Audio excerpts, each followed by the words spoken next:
नमस्कार दोस्तों। और आज आज जो है महाराष्ट्र यानी कि 15 अक्टूबर को महाराष्ट्र और झारखंड विधानसभा चुनाव की तारीखों का ऐलान कर दिया गया। साथ ही देश के 48 विधानसभा सीटों और 2 लोकसभा सीटों पर भी उपचुनाव का ऐलान किया गया। चुनाव आयोग ने यूपी की जो 10 विधानसभा की सीटें थी, वहां पर उपचुनाव कराने थे, लेकिन 10 में से 9 सीटों पर उपचुनाव की तारीखों की घोषणा की, जबकि एक सीट मिल्कीपुर सीट है उसे होल्ड पर रख दिया।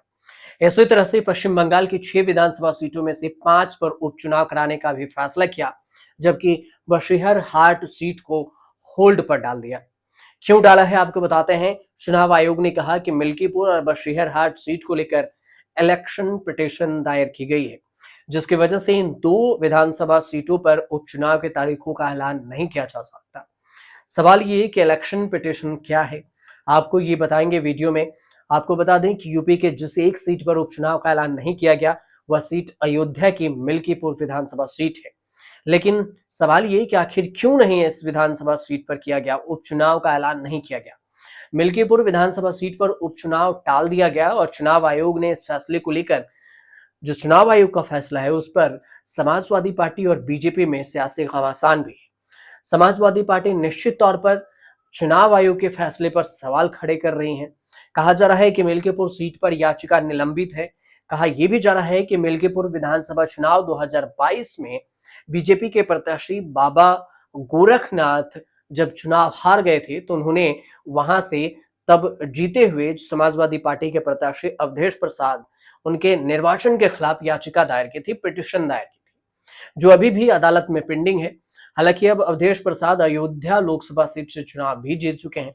विधानसभा उपचुनाव में मिल्कीपुर सीट को सबसे प्रतिष्ठापूर्ण माना जाता है, क्योंकि राम मंदिर के उद्घाटन के कुछ ही महीने बाद हुए लोकसभा चुनाव में बीजेपी यह सीट हार गई। इसे राम जन्मभूमि आंदोलन से लेकर मंदिर की प्राण प्रतिष्ठा तक केंद्रीय भूमिका में रही बीजेपी को तगड़ी भावनात्मक चोट पहुंची।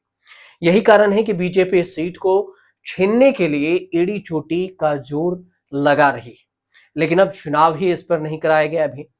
अब अंत में ये भी समझिए कि पिटीशन, इलेक्शन पिटीशन क्या होता है। इलेक्शन पिटीशन संसदीय या फिर विधानसभा चुनाव परिणामों की वैधता की जांच करने के लिए दायर की जाती है, और इसके जरिए उम्मीदवार या फिर वोटर अपनी सीट पर चुनाव को चुनौती देता है। इसे लेकर हाई कोर्ट में याचिका दायर की जाती है, और इस याचिका को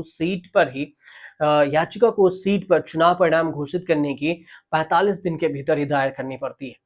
अब याचिका पर हाईकोर्ट सुनवाई करता है और फिर अपना फैसला सुनाता है। जब तक अदालत का फैसला नहीं आ जाता, तब तक सीट पर चुनाव से जुड़ी हुई कोई भी प्रक्रिया आगे नहीं बढ़ सकती। यही वजह है कि चुनाव आयोग ने मिल्कीपुर सीट पर होने वाले उपचुनाव को होल्ड पर डाल दिया है।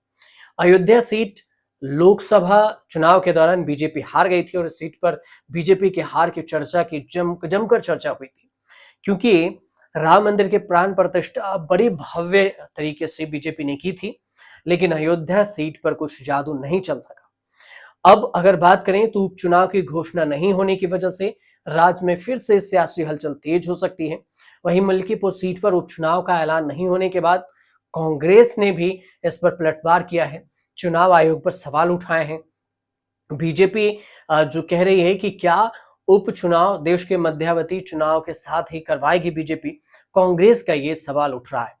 लेकिन आपको बता दें कि मिल्कीपुर विधानसभा सीट से जो अवधेश प्रसाद के बेटे हैं अजीत प्रसाद को चुनावी मैदान में समाजवादी पार्टी ने उतारा था।